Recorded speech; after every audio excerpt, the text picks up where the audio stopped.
श्रीनगर में एक ऐसी घटना हुई जिसने न सिर्फ सुरक्षा एजेंसियों को बल्कि हर आम इंसान को हिला कर रख दिया। तो चलिए आज नौगांव पुलिस स्टेशन में हुए उस धमाके की पूरी कहानी को परत दर परत समझते हैं।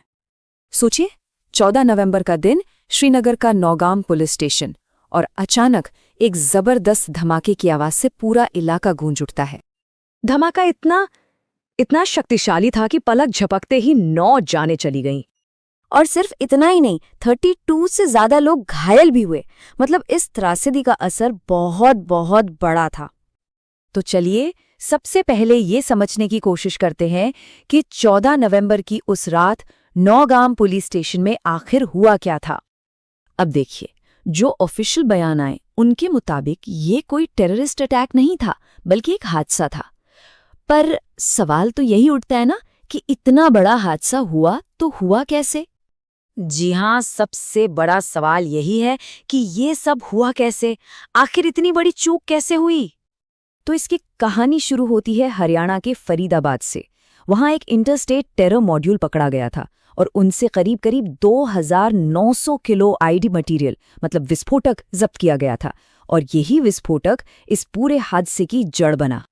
तो हुआ ये कि सबसे पहले इस सारे विस्फोटक को फरीदाबाद से नौगांव लाया गया, ठीक है। फिर जो फोरेंसिक एक्सपर्ट्स की टीम थी वो जांच के लिए उसमें से सैंपल निकाल रही थी, और बस इसी प्रोसेस के दौरान अचानक ही जबरदस्त धमाका हो गया। जो ऑफिशियल स्टोरी है उसे जम्मू कश्मीर के डीजीपी नलिन प्रभात के बयान से और बल मिलता है। उन्होंने कहा कि जो मटेरियल रिकवर हुआ था वो बहुत ही सेंसिटिव और अनस्टेबल था, और इसी वजह से सारी सावधानियां बरतने के बावजूद ये एक्सीडेंटल ब्लास्ट हो गया। लेकिन देखिए, ये सिर्फ नंबर्स की बात नहीं है। इन आंकड़ों के पीछे उन लोगों की कहानियां हैं जिन्होंने अपनी जान गंवाई।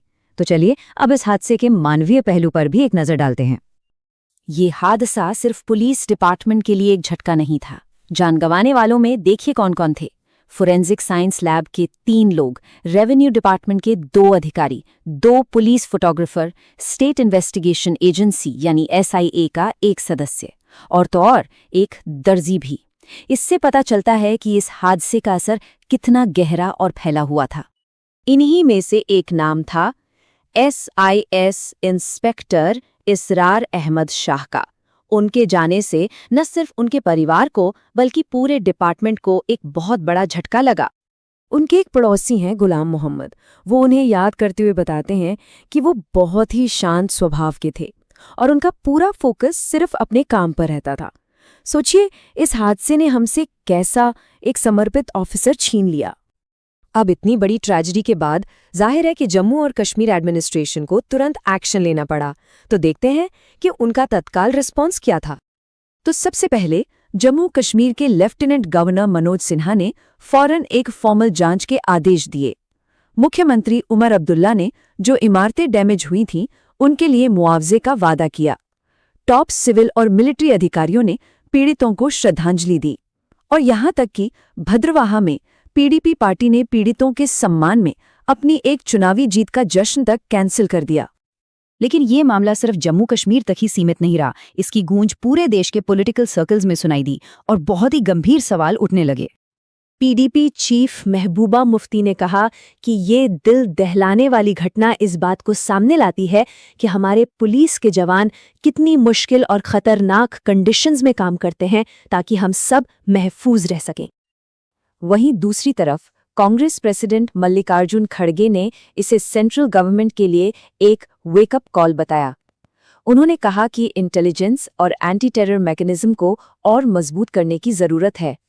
और आलोचना की ये आवाज और भी तेज हो गई जब दिल्ली के पूर्व मुख्यमंत्री अरविंद केजरीवाल ने सीधे सीधे सरकार से सवाल पूछ लिया। उन्होंने कहा, सरकार, सिक्योरिटी एजेंसीज, इंटेलिजेंस सिस्टम्स और होम मिनिस्टर आखिर कर क्या रहे हैं? देश जवाब चाहता है। मतलब उन्होंने इसे नेशनल सिक्योरिटी में एक बहुत बड़ी चूक बताते हुए अकाउंटेबिलिटी की मांग की। तो कुल मिलाकर यहाँ पर 2 अलग-अलग नैरेटिव्स, 2 अलग-अलग कहानियां सामने आती हैं। एक तरफ है ऑफिशियल पक्ष जो कहता है कि ये एक दुखद एक्सीडेंटल धमाका था जो एक हाई रिस्क प्रोसीजर के दौरान हुआ, और दूसरी तरफ है वो सवाल जो इसे सिक्योरिटी प्रोटोकॉल्स में एक बड़ी लापरवाही और देश की तैयारी में एक बड़ी चूक की तरह दिखते हैं। तो आखिर में सवाल यही बचता है क्या ये सिर्फ एक दुखद हादसा था या फिर ये हमारी सिक्योरिटी सिस्टम्स में मौजूद किसी गहरी, बहुत गहरी खामी की तरफ इशारा है? इसका जवाब तो शायद आगे की जांच से ही मिलेगा, लेकिन ये सवाल हम सबके सोचने के लिए है।